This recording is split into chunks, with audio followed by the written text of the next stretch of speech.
Okay, so this is the S&M ATF frame,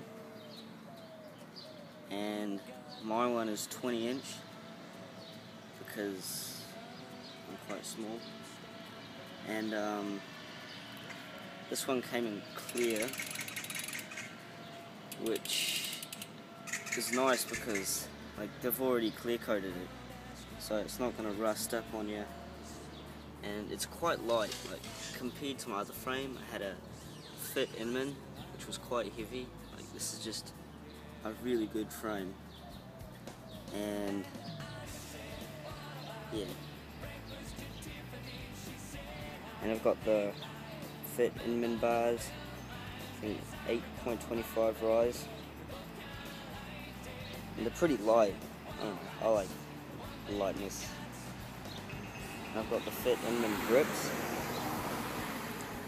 I like because they're pretty thick, I guess. I've got the S&M little readneck stem in black. It's really nice. I think it's like a 49mm reach. It's quite light, and people might think that because it's got two clamps on it that it might slip the handlebars, but no. I've had it for about 2 weeks now and it's holds quite well.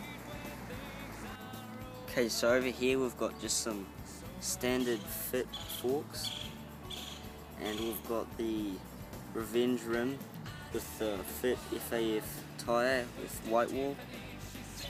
So I've got a fit sprocket with a KMC chain, and Colt PC pedals, which are really nice because they're plastic, so when you hit your shin it's not going to hurt as much as regular metal pedals. We got the Colt seat. I think it's D-hard or something, I don't know.